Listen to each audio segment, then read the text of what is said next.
Então, gravando já a nossa aula, vamos dar continuidade, né? Quase finalizando o nosso conteúdo previsto da disciplina.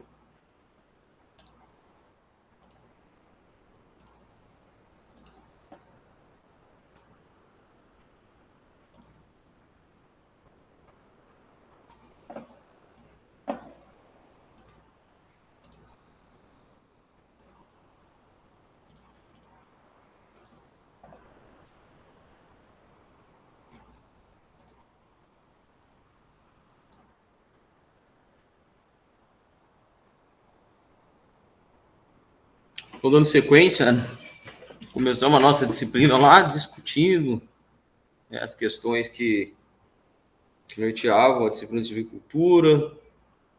Aí passamos pela análise da vegetação, produção de semente, produção de semente, produção de mudas, né, a parte de viveiros lá. Agora a gente chegou na parte de implantação, né? Então foi todo um caminho até chegar aqui, que a gente tem ali a muda, e agora vamos implantar a nossa floresta.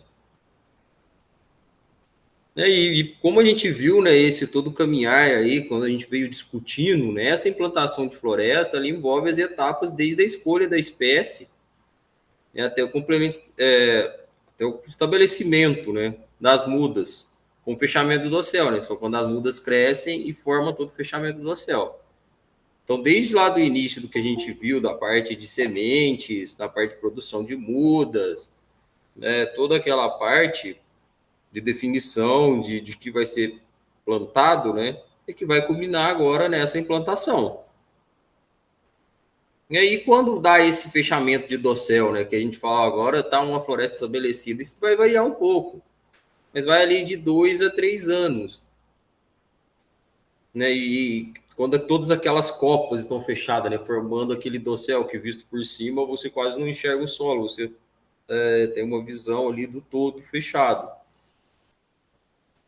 Então, a gente pode pensar em plantação de florestas tanto nativas, para recuperação, né, de áreas, quanto para florestas plantadas para a produção de madeira. A gente fala de florestas para a produção de madeira. E aí tem as florestas que a gente planta para a recuperação. Ok?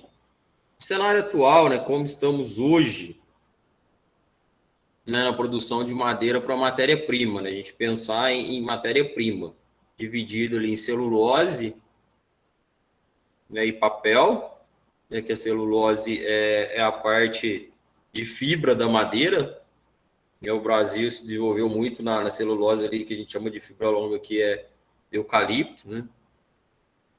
Então, 35% do que é produzido no Brasil hoje tem fibra, celulose e papel, 30%, né, 35%, desculpa, são empresas, né, de celulose e papel, 30% são produtores independentes, e 13% ali vai para siderurgia e carvão, né? Então, são os valores principais ali, assim, dos segmentos industriais.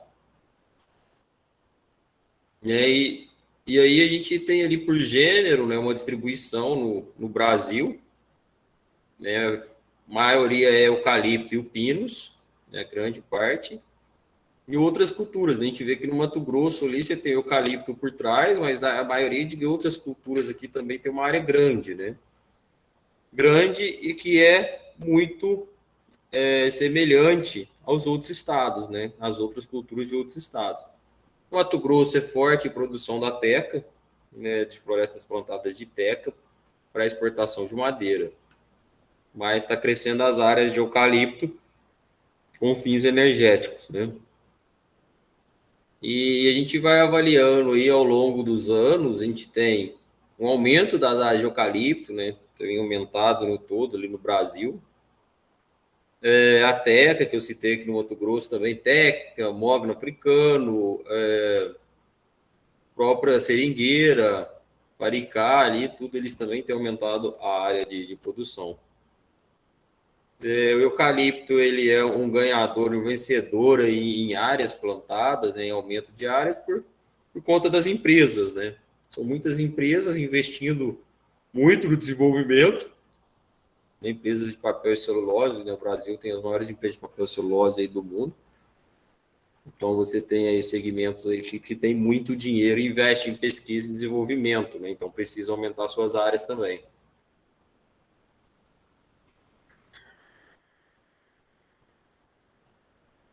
E sempre tem aquela discussão, essa questão de papel aí, celulose. A gente vai deixar de imprimir muita coisa, vai diminuir muito o consumo do papel.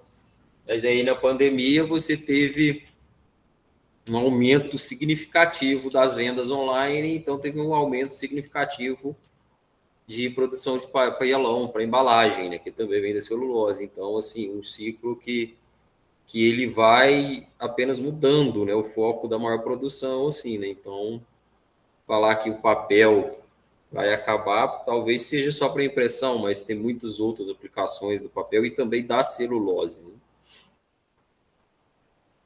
Então, como fazer ali a seleção das espécies, né? Então, isso vai definido, é definido para qual fim. A primeira coisa em pensar, né? Para qual fim que eu estou implantando ali uma floresta. Então, vou lá pensar, né? Então, eu vou selecionar essa espécie por reflorestamento, né? Então, se for para uma área de um projeto de recuperação, eu vou colocar espécies, né, diversas espécies, para esse fim. Agora, se eu for fazer uma floresta com fim de produção de madeira, eu vou definir ali qual será essa floresta. Então, selecionar bem a espécie, né, é fundamental. E alguns fatores que vão influenciar nessa tomada de decisão, é o que eu falei, a finalidade do plantio, né, o primeiro deles. Então, eu decido qual vai ser a minha finalidade. O segundo ponto é clima, né, e o solo, o local do plantio.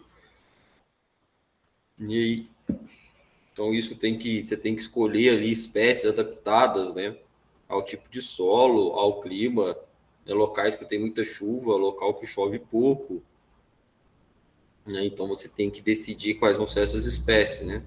Conhecer, né, a silvicultura da espécie selecionada, né? Então o que é conhecimento silvicultural? É como ela cresce, se ela vai ter ramificação ou não, se ela é um fuste que cresce bem ereto, né, e sem ramificação, né, sem abertura da copa.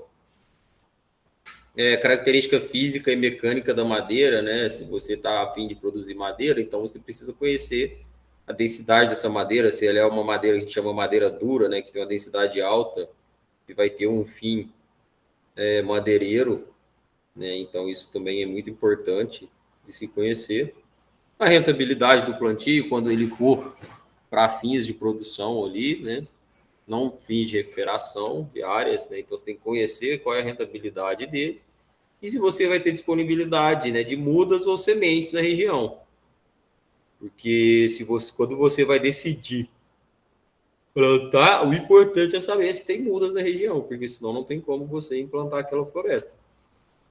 E as mudas na região, né, são importantes para você estar mais próximo das características climáticas de onde sua muda vai ser implantada e de onde ela foi produzida. A gente viu isso lá quando estava falando, discutindo viveiros florestais. Então, aqui só uma separação das regiões que a gente tem, né? A gente tem uma divisão entre coníferas e folhosas, né? Que são as gimnospermas e angiospermas, que é a divisão principal das árvores, né? Das espécies arbóreas. Né? Então, a gente tem coníferas e folhosas. Qualidade de madeira. Então, a gente pensar aqui em teca, eucalipto, a produção de celulose, geração de energia, mais o eucalipto, né, que tem mais esse fim, né, a teca é produção de madeira para serraria. Né, a madeira dela não é utilizada para produção de celulose, nem para carvão ali, ou energia. Né. Silvicultura da espécie, disponibilidade de semente, produção de muda, exigências nutricionais. Espaçamento de plantio é muito importante, né? Você conhecer e definir como vai ser esse espaçamento para cada fim que você quer. Os tratos culturais, né? Que a gente pode ter como adubação, se vai ter desbaste, que é retirada de árvores ou não. Combate de formiga, né? De quanto tempo a gente vai fazer esse combate de formiga. E se a gente vai fazer podas, né? Os desbastes que eu já citei, idade de corte, né? Qual a idade em que a gente vai fazer o corte dessas plantas. Hoje eu citei de eucalipto, né? Se for para celulose e para carvão, a gente tem um período curto aí de 5 a 6 anos, a gente já consegue cortar. Agora, para madeira, a gente vai para um ciclo lá já de mais de 15 anos, né? Para você ter madeira de diâmetros que servem para serraria.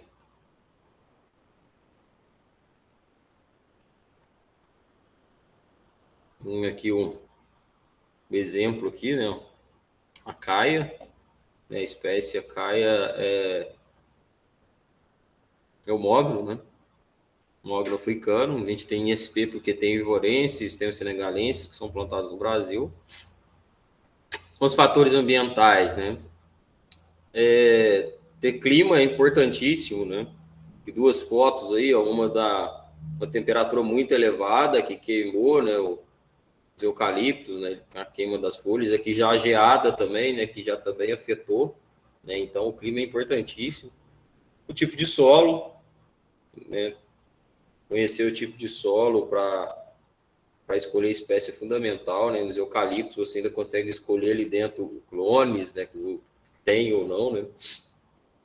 E aí questões de chuva, né? Qual época do ano, né, que você tem chuva, em qual quantidade, isso é importante determinar para a escolha da espécie.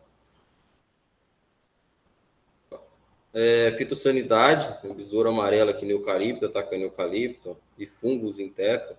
Então isso é importantíssimo você acompanhar e, se necessário, fazer aplicação de herbicidas, de inseticidas, desculpa, né, para combate. E a produtividade e rentabilidade, né? Então, produtividade, a produção volumétrica em metro cúbico hectare ano ali, né? Quanto ele está produzindo em metro cúbico por hectare por ano, e a rentabilidade, o quanto de produção econômica, né? Reais por hectare. Né? Então, isso também é importantíssimo você conhecer. Planejamento. Uma coisa que a gente vai falar aqui quando a gente está falando em florestas plantadas, né, que é muito importante a gente definir, é questões de talhões, né, que é subdividir sua área, né, em áreas menores, para você planejar a rede viária, para você circular ali entre o plantio. É isso, um critério, né, para isso muito é a topografia. Então você precisa conhecer a sua topografia, né, para delimitar os talhões. Aqui uma imagem com exemplos, né, de talhões, né, vários talhões pequenos aqui. Né, o talhão a gente define ele como uma unidade, a menor unidade de um plantio, né? Esses P aqui em azul e vermelho são parcelas, né, de amostragem. Foi feito um inventário para determinar a quantidade de madeira da área, né? Então a topografia que vai definir muito, né, como vai ser os seus talhões, né, a distribuição dos talhões. Aqui um mapa de declividade, né, só para a gente ter uma ideia da área também, né, da topografia. Então hoje a gente tem acesso fácil a mapas e áreas, né? E aí você vai ter que fazer ali, igual estava aqui, né, um zoneamento da propriedade aqui, né? Você vai definir a sua propriedade, né, antes de alocar as áreas, né? Então a gente tem aqui em áreas exploráveis, né? Você pode explorar elas, aí você tem a PP, essa parte verde, ou reserva legal, áreas inacessíveis, né? Onde você não consegue acessar, né, de difícil acesso, né? E divisões de áreas aí de tudo, né?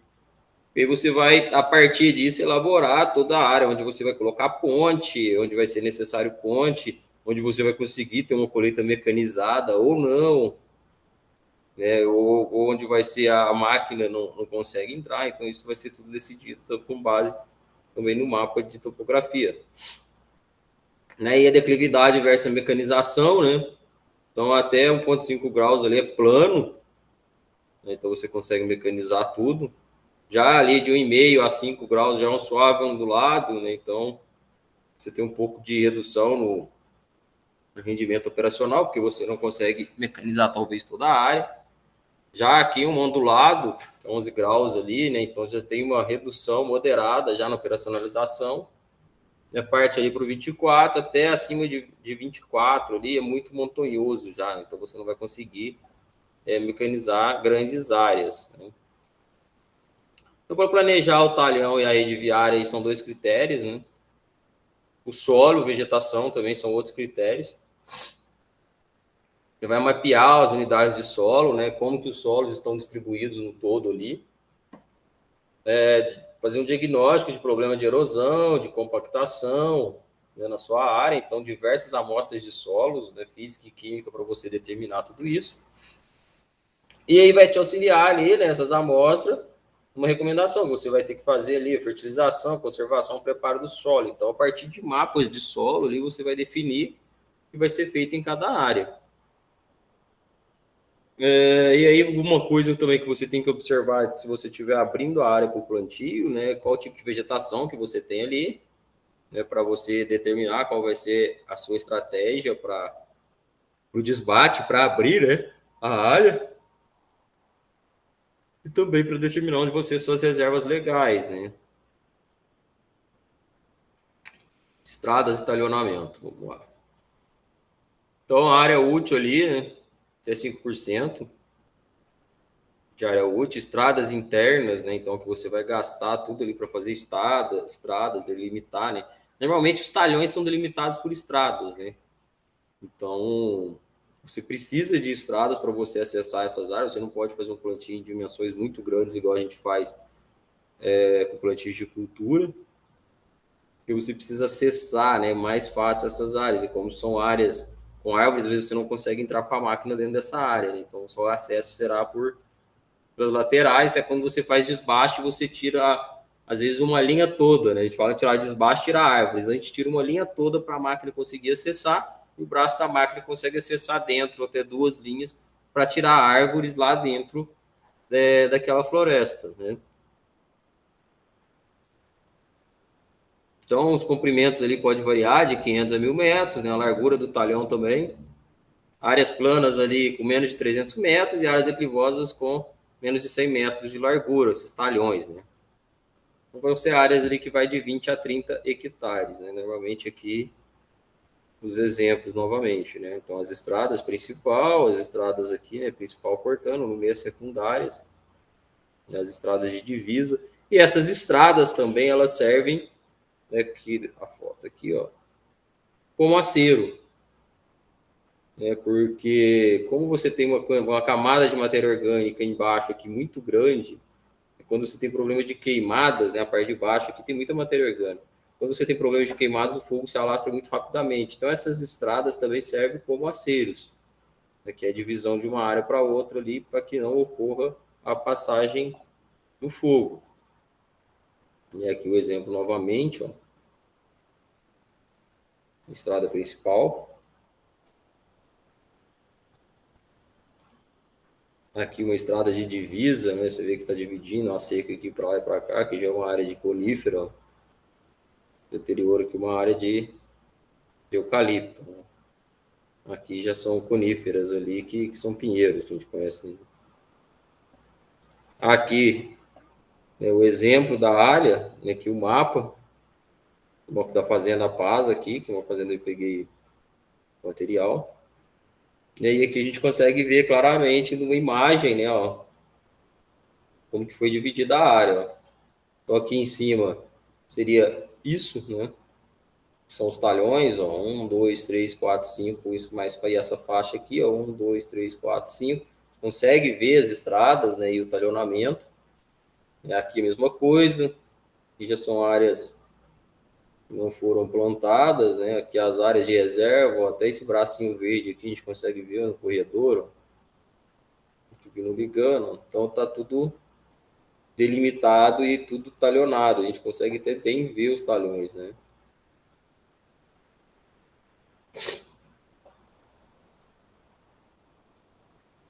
E aqui já em Três Lagoas, ali, que é uma região que está crescendo muito na divisa ali de São Paulo com Mato Grosso do Sul, né? Também exemplo de talhões. Preparo do solo. A primeira coisa quando a gente está falando aqui, o foco nosso aqui está sendo implantação de florestas, né? Então, observar, né, Se tem necessidade de supressão da vegetação, ou são áreas já convertidas. Né? Se você for precisar fazer uma supressão, é necessário um projeto, né? Um plano de exploração florestal que a gente chama, PEF, a sigla PEF. E essa parte do trabalho o agrônomo não pode fazer. O que o agrônomo pode fazer, que eu já esteve várias vezes, é o plano de recuperação, né? O plano de exploração, o agrônomo não tem habilitação. Né? Então, se vocês forem implantar uma floresta dentro de uma fazenda, quem tem que fazer esse plano de exploração, se tiver que tirar uma área, é o engenheiro florestal. E aí a gente vai ter que fazer um inventário, que é quantificar, né, essa vegetação, pode ser por amostra ou medindo tudo. Em seguida faz a exploração das árvores, né, comerciais, aquelas que têm DAP acima de 20. Então essas você pode retirar para comerciar, para comércio, né, e depois faz a derrubada do restante do material, né, um corte que a gente chama de corte raso, que é retirar toda a vegetação. Esse material é enleirado, né, fazendo leiras, e é queimado, seguindo todo um protocolo para que não haja problemas. Então aqui só uma foto de uma tomada de diâmetro, né, uma vara para altura, né, que são fases do inventário florestal. E a derrubada, né?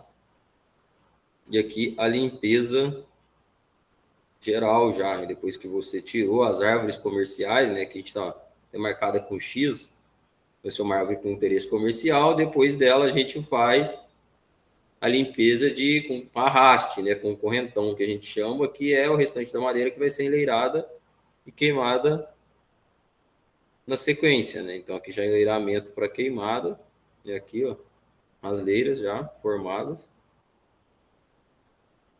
Ok? Já em áreas que já foram convertidas, né, que você não vai precisar retirar a vegetação, você vai ter que tirar apenas ali resíduo vegetal, invasor, cupim, para deixar o solo mesmo em condição adequada ao plantio, né? Então vai ser mesmo preparo de solo. Aí você pode fazer com um arado ali, que vai fazer aquela preparação ali da superfície do solo, né? E depois uma gradagem para fazer o nivelamento, né? Isso é o método convencional lá, né? Então aqui, né? Uma aração de profundidade de 15 a 25. Depois a gradagem, é que você vai fazer o destorramento do solo, né? Nivelar o solo, deixar o solo pronto para o plantio. E aí o solo, normalmente a gente planta em linhas, né? Então a gente vai ter que fazer linhas de plantios ali, normalmente é feito com uma subsolagem, com um subsolador ali de haste de 40 a 60 centímetros, ou covas manuais, né? Um exemplo aqui, a abertura de uma cova manual ali, né?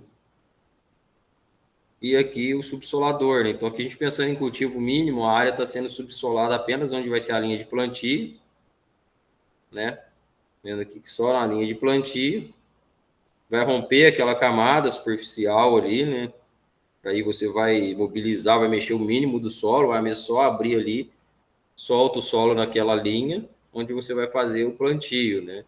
E já deixa a marca, né? Já é marcada as linhas de plantio. Então a subsolagem é feita com distâncias mínimas pré-determinadas já. Aqui um exemplo, né? No subsolador, e aqui, né? O suco que está sendo aberto por esse subsolador. Aqui também, né, cultivo em faixas e linhas ali, né, preparando apenas as faixas onde vão ser plantadas. E aí logo preparou o solo, você tem que fazer o combate de formiga, né? Então o combate de formiga ele é feito pré-plantio e pós-plantio. É muito importante quando se implanta florestas fazer esse combate de formigas, né? De cupins. O cupim ele pode comer a formiga come a parte aérea, né? Ela se alimenta. Na verdade, ela não se alimenta, né? Ela corta a parte aérea, leva para o formigueiro para deixar esse material lá, produzindo um fungo, e ela se alimenta desse fungo, né? E é importante fazer em toda a área de plantio esse combate. Né? Normalmente é feito com iscas, a gente chama de isca, né? Para formiga. E nas áreas subjacentes, que a formiga ela consegue se deslocar em umas distâncias consideráveis ali para a busca de alimentos, né? Então, logo após a limpeza, a gente faz esse combate e depois o plantio ali também, né? E depois no replantio também. O cupim você vai combater no preparo do solo também. Ou você logo direto no solo ali, né? E também aqueles murundus que a gente chama, né? Aquelas formações grandes ali, que são os cupins. E aí também procurar por histórico de sinais, né, de ocorrência ali, se tem ou não na área, né? Então você tem que aplicar o inseticida ali, né, antes e após o plantio, 30 dias ali. Normalmente antes do plantio é mais interessante. E fazer repasses logo após o plantio, né? É isso tudo, tanto na combate à formiga quanto ao cupim, você tem que fazer repasses, né? E não existe uma receita de bolo para isso. Né? Isso aí você vai ter que ir acompanhando, né, a área antes, depois acompanhar para ver se tem formigueiros, né? E você não pode deixar que formigueiros apareçam, né, muito próximos um do outro. E depois das mudas plantadas, né? É importante que você faça esse combate antes de plantio para que você já tenha suas mudas e não tenha a formiga. Né? E aí você pode fazer a aplicação de iscas ali, normalmente utiliza menos de 10 gramas, né, a cada 6 por 6, 10 por 10 ali, nem 10 por 10 sei o quê? 100 metros quadrados ali, em torno de 10 gramas, um pouco menor, uns 7 por 7 ali, né? E utilizar a isca granulada. E quando você encontra um que a gente chama de olheiro, né, que é aquela saída da formiga, ali do lado ali, você coloca a isca e também você pode aplicar direto ali um deutramina, um sulfuramida, que são princípios químicos para combater, né? Então, o fipronil também, que é para cupim, você pode aplicar direto no coleto ali das mudas, né? Na parte que está sobre o solo, já quase no solo ali, você aplica o fipronil ali, que é para combater os cupins.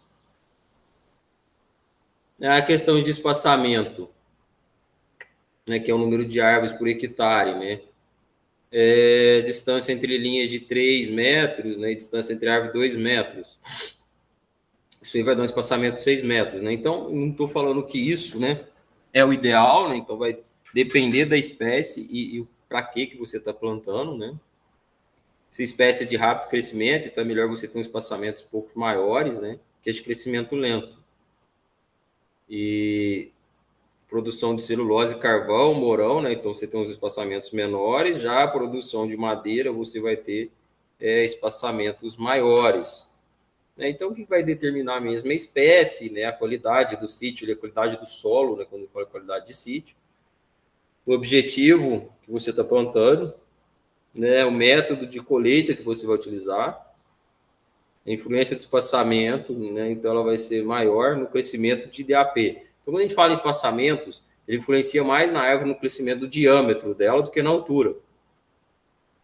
Então, o crescimento em altura ele não é determinado pelo espaçamento utilizado, já o crescimento em diâmetro, sim. E aí, a gente pensar no volume ali de produção de madeira, então, povoamento densos ali, né, que são plantados em menores espaçamentos, você tem uma produção maior, porque você tem mais árvores, né? Porém, você não tem árvores de grandes diâmetros, né, de dimensões maiores. Espécie, né, determinação da espécie, rápido crescimento ali, juvenil e pioneiros, então plantio e espaçamento menor, né, que eu falei, né?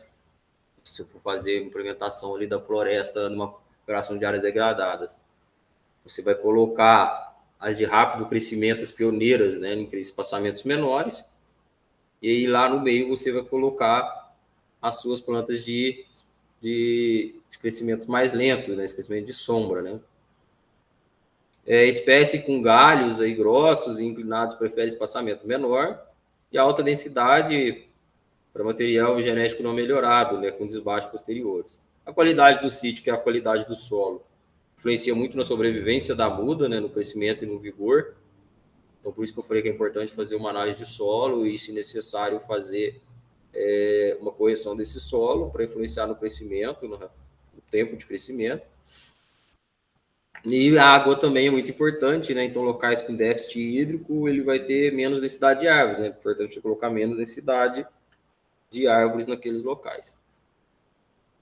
Objetivo e manejos ali, né? Para condições de mercado. Então, espaçamento menor, produção de celulose e carvão, escora, grande volume de madeira com baixo volume de aproveitamento. Eu falei, né? Com muitas plantas, árvores finas. Então, você tem mais árvores, mais madeira, mas não com aproveitamento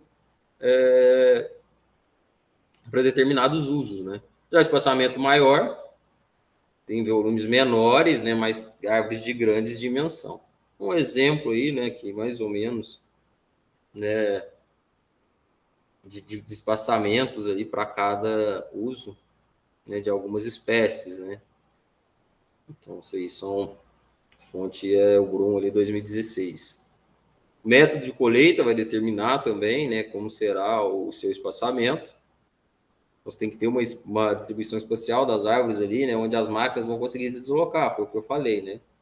Nesse caso aí, a gente tem um exemplo do Feller Bunch, que a gente chama, né, e ele, nessa parte vermelha, ele chega e prende a árvore e tem uma serra embaixo que vai cortar, né? Então, depois essa parte ela vira, né, ela faz o movimento de virar e deita a árvore. Né, muitos de vocês devem ter visto já o harvester, que é um cabeçote, ele vem, pega a árvore, corta, vira, e a árvore ainda corre de um lado para o outro, e ele secciona ela já e faz o desgalhamento. Né? O harvester ele consegue acessar árvores, nesse exemplo aqui, lá dentro, ele consegue que o braço vá lá e corte alguma árvore lá dentro. Isso que eu falei, quando a gente faz o desbaste, às vezes retira uma linha toda de plantio para a máquina entrar, e ali dentro ela vai fazendo os desbastes seletivos também. Né? Então a gente faz o sistemático, retirada de uma linha a cada 3, e dentro dessa linha que foi retirada, ele busca árvores que a gente chama de seletivo, né? O desbaste seletivo, ele vai tirando árvores lá dentro, também vão ser definidas como retirada para as outras crescerem, ter espaço. Né? E aqui o arraste das toras. Os espaçamentos, eles têm 2 tipos, né? Eles podem ser regular, como nessa imagem aqui, a gente está vendo que ele é fixo, né? E ele pode ser irregular, né? É meio que em triângulo, né? Então, no regular, as árvores estão em linha reta, né? A gente olha e consegue ver a linha. Indicado quando é usado, né? Quando são usados métodos mecânicos de preparo do solo para colheita, né? E aqui o espaçamento ele é retangular, nesse caso aqui. Então, 22% da área não é utilizada quando a gente faz esse espaçamento. A gente está vendo que essas áreas aqui são áreas que ficam com vazios, né? De pensar que a planta está aqui, ela tem uma área de abrangência meio circular, igual ela é, né? A gente fica com bastante espaço vazio, mas é um método que vai facilitar muitos outros, vai facilitar os tratos culturais, a colheita, né, tudo que a gente precisa fazer ali dentro. E aqui no hexagonal, aqui, né, que é o irregular, a gente vê que o espaço, né, não utilizado, ó, ele é bem menor, é só 9% da área, enquanto o quadrático é 22% da área não utilizada. Né? Então, a gente também tem ali o semi-irregular ali, onde o ponto de plantio não é marcado de forma exata, né? O espaçamento segue meio que o olho, assim, né? A gente não vai lá delimitar mesmo o espaçamento, é muito utilizado plantios de mudas para recuperação, né? Nativas ali, em áreas nativas.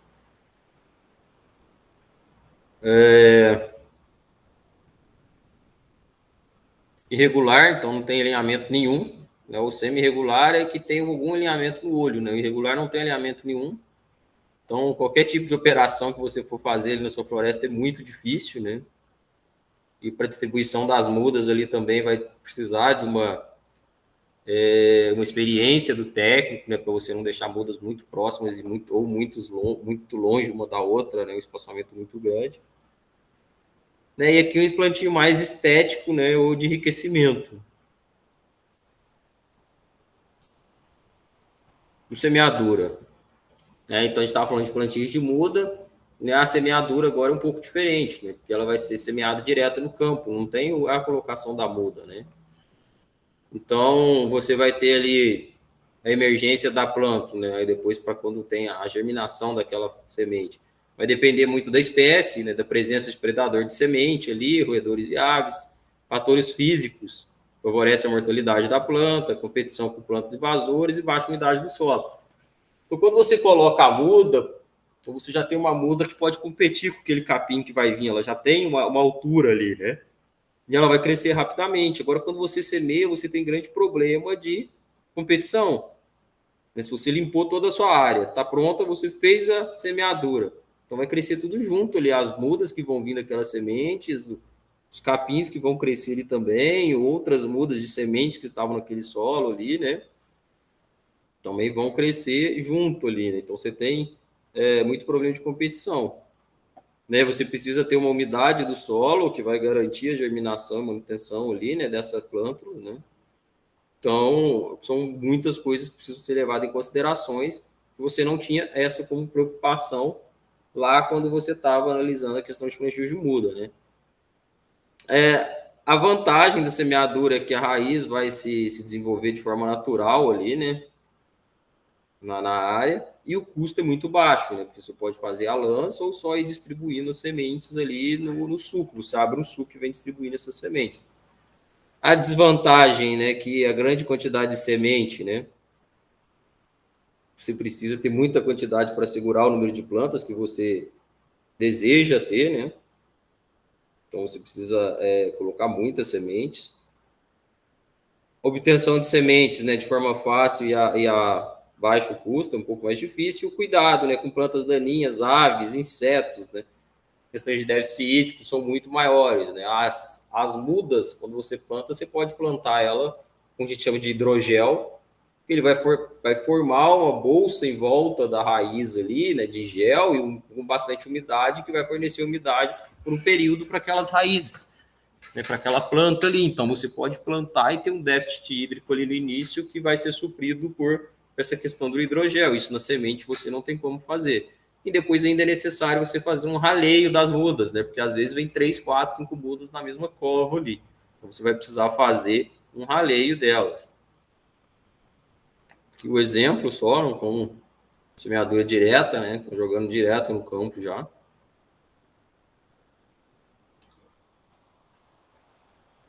E o plantio das mudas, né? Ó. Então aqui a gente tem um exemplo de uma muda de um tubete, né? Como eu falei na aula, a gente falou de viveiro, é uma muda bem formada, bem enraizada, né? As raízes com o torrão fixo, né? Que não vai ficar uma raiz livre ali no solo, isso tudo é bom para desenvolver, né? Então, quando tem disponibilidade de mão de obra, né? Algumas opções que você vai ter como opção o plantio de mudas, vai despender de bastante mão de obra, declividade favorável no terreno e o tipo de preparo, né? E aí você tem alguns tipos de plantios, né? Formas de plantar, né? Isso pode ser manual, né? Um semi-mecanizado aqui, né? E a gente já vem colocando a muda, né? Mais ou menos igual essa que a gente matraca aqui, só que ela é semi-mecanizada, né? Hidráulica, e aí já fornece hidrogel, já tudo junto ali, muito mais fácil, né? E o mecanizado, que são máquinas que estão sendo desenvolvidas para fazer o plantio direto do solo já. Mas aí você ainda precisa de 2 operadores, né? Você precisa de um operador para a máquina aqui, o trator, e um operador para distribuir as mudas, né? Que não tem uma distribuição automática dessas mudas. O plantio de mudas de forma manual, né? Então você pode fazer em qualquer local, né? Mas tem um custo maior, porque você vai demandar mais tempo, né? Então, principalmente com declividade elevada, você vai utilizar. E aí, quando você não tem acesso a equipamentos, né? A gente vê que as fotos aqui que são equipamentos bem rústicos, né? Para você fazer esse tipo de plantio. Rendimento e custo, né? Tamanho e topografia da área, tipo de solo, intensidade de preparo são importantes para levar em consideração, né? Plantio semi-mecanizado, como eu falei, é indicado para a área que tem acesso à mecanização, né? Então, o ponto principal é você conseguir acessar essa mecanização. Nessa, o tubete vai ter transportado, né, para o próprio plantador, né? E vai ter que ter uma plantadeira manual. E aí conectado no trator, igual eu falei lá, com água ou hidrogel. Aqui, né, o mecanizado, né, então você tem que ter uma área bem plana para você utilizar esse tipo de plantio aqui.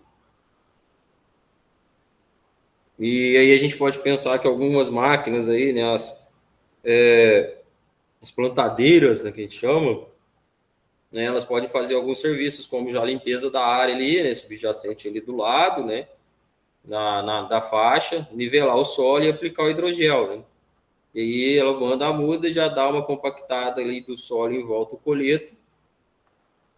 E algumas têm as opções ali para irrigar e adubar aquelas plantas já, né, fazer todo o serviço na sequência ali.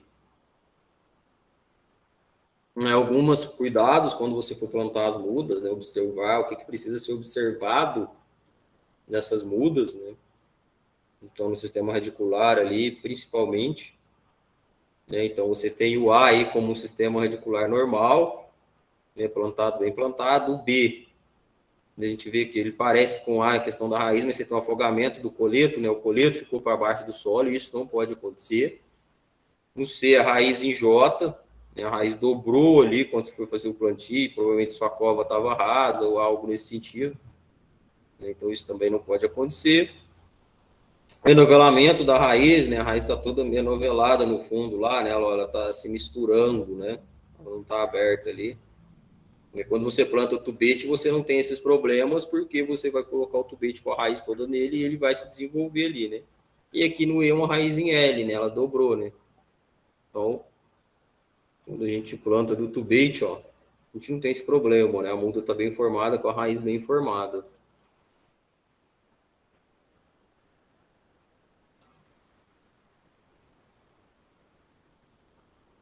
Então, depois do plantio, algum tempo depois, a gente precisa, mais ou menos em torno de 30 dias, voltar naquela área, né, para quantificar o que a gente chama de mortalidade.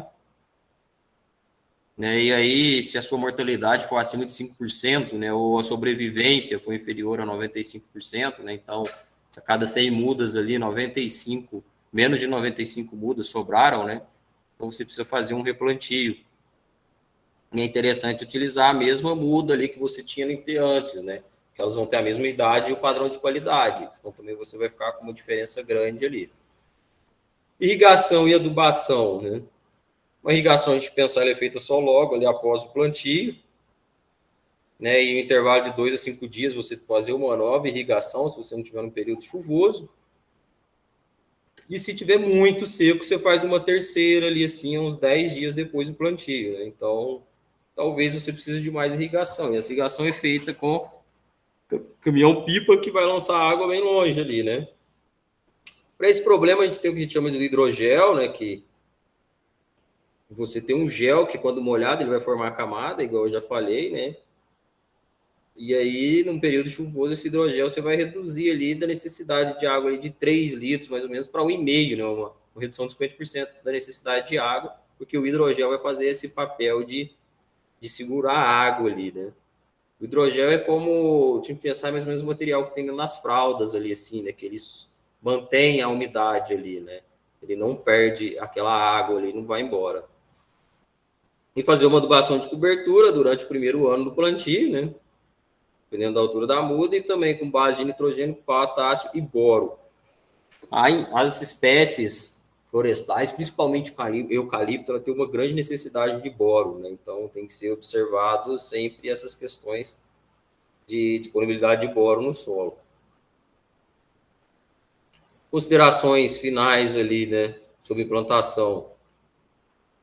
O silvicultor ali, quem está plantando, tem que ser flexível nas suas atividades, né? Como eu disse, não é uma receita de bolo, né? Então, dependendo da área, de qual o seu objetivo, você tem que ir mudando o seu planejamento, né? Replanejando ali, né? Existe a necessidade do controle do mato competição para desenvolvimento de copas, né? Até a hora que sombrear, e aí sim você não tem mais crescimento. Então, assim como numa cultura você tem que fazer esse controle, né? Muitas vezes é necessário fazer coroamento na muda e roçada geral na área para que a muda se desenvolva e não seja coberta ali e perca para competição com o mato. ter muito cuidado com o combate à formiga, né? Tem que ser mesmo combatido constantemente ali, você tem que estar passando, olhando e colocando isca e aplicando veneno, porque o corte das folhas vai levar à morte da muda, que ela não vai fazer fotossíntese, né? Isso leva à morte. E o mercado aí, né, de floresta plantada está, né, apontando para uma demanda muito grande, né? Mas ainda tem muita coisa a ser desenvolvida ainda no estado do Mato Grosso, né, em questões de plantios, né? E dar mais ênfase a plantios, porque ainda a gente ainda tem muita floresta a ser explorada, por isso a gente não tem muita ênfase nos plantios, né? Mas é a teca que a maioria das madeiras são exploradas. Aqui só um exemplo de uma muda de teca após o plantio. Só a aula do período da manhã é isso. Se tiverem dúvidas ou perguntas, está aberto.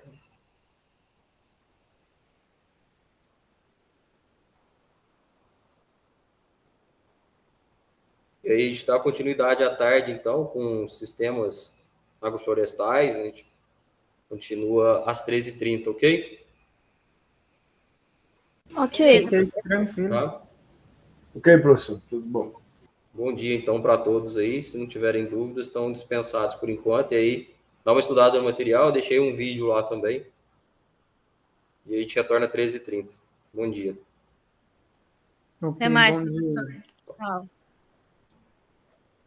Bom dia, professor. Bom dia.